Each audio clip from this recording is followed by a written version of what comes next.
Nothing like opening night, and the Tigers come in with the #1 recruiting class in the entire country, which brings a lot of talented players into play, but it also brings a lot of inexperience. We'll talk about the inexperience in a minute. Yes, the expectations are high as I've seen in years gone by. But yes, you've got 11 players that will get their first opportunity for Memphis this year. I expect to see a lot of different combinations. It's going to take a couple games. But by the way, one of those 11, the #1 recruit in the nation last year, James Wiseman, he will play tonight. So we'll see him in real action tonight here against the South Carolina State Bulldogs.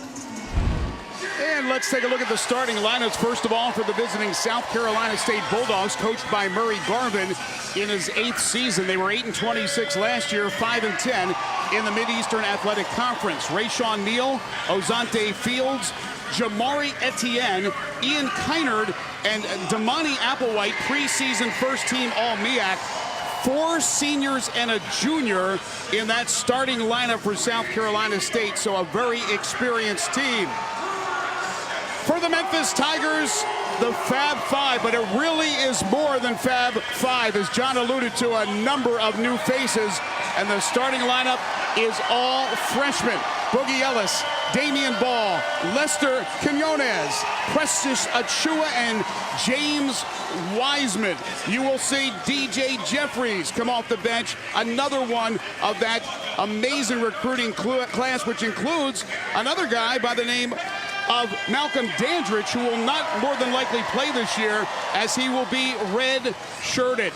It is a very talented group. They're number 14 in the AP preseason poll, and there's the head coach of the Tigers in his 2nd year, Anthony Penny Hardaway. Tigers 22-14 a year ago, 11-7 in the American Conference. They advanced to the 2nd round of the NIT.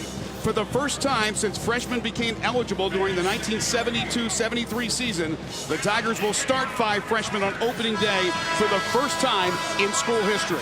Coach is always a little concerned about that. How quickly can the freshmen, even though they're highly talented, obviously #1 recruiting class in the nation, how quickly can they adjust to the collegiate level? Again, I expect to see a lot of different combinations, really for the first couple of games for the Tigers. There's the #1 recruit in the nation, James Wiseman, and his unveiling coming out tonight for his first time in an active game for the Tigers. And how much respect is he garnering around the nation? He is first team all preseason All-American. So you're talking about a guy who is just a freshman and now tips off for the first time as a preseason first-teamer All-American. We are underway on the 2019-20 college basketball season. Your officials for tonight, Bart Lennox, Zelton Steed, and Keith Patterson. Quickly inside to Wiseman for the first bucket.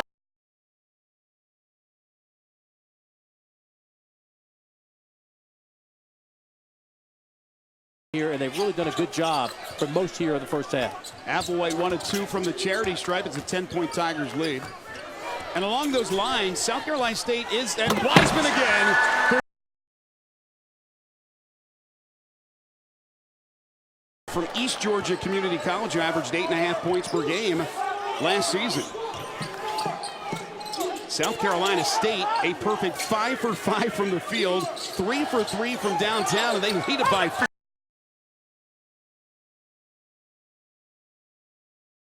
Speaking of downtown, Tyler Harris in the game for Memphis. The sophomore from Cordova High School set a Memphis freshman record for threes last year with 79. Great. Their largest. Coach Hardaway says that Boogie Ellis is relentless in the gym, really always working on primarily his craft, the shooting aspect. Got to spend more time defensively, but he can certainly put it up and score.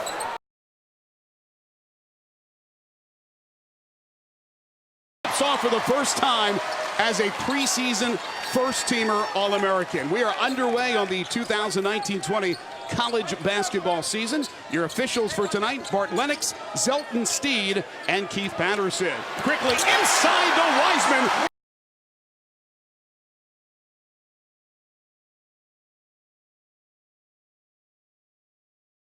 Like how great of a sports town it is, but how great that backing for football can be. No question. That was one of my favorite.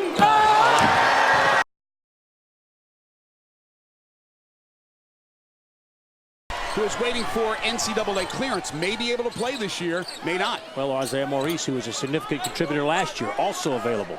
And he is the lone senior on this Memphis Tigers team, so certainly he'll be called upon to be a leader even if he's not on the floor that much. You mentioned Mike Norvell. He'll be with us at halftime. What a week it has been for Mike Norvell, the football program, and the city of Memphis in general. Actually, he's going to join us during the first half action. There you go.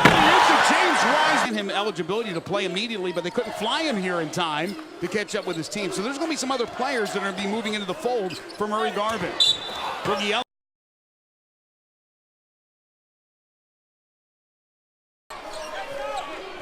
Ball working against the freshman Edwards. Now gives it up. Jeffries for Wise.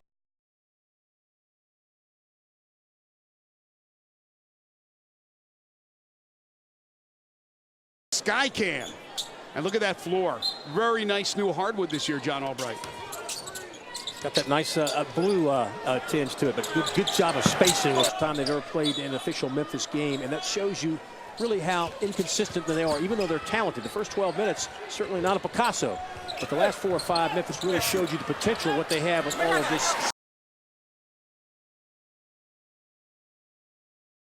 He picks up the foul. A lot of press certainly going towards James Wiseman, but Precious Achua, another guy who is expected to be a one-and-doner. Nice. That foul was away from the play, and it was on Damani Applewhite, second team foul against the Bulldogs. Achua is...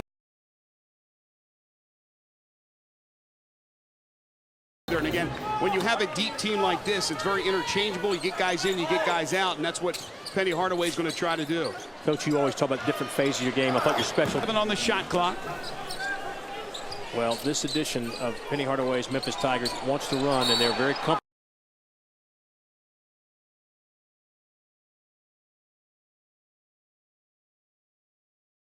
Now on Kynard, he has proven that he can hit the shot from there.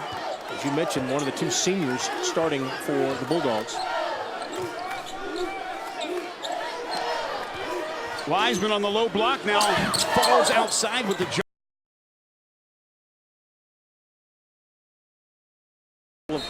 Errant passes. They're 12 of 13 from the free throw, and that's going to be an important stat all year long because I expect Memphis to have a dramatic advantage in most games at the free throw line as opposed to their opposition.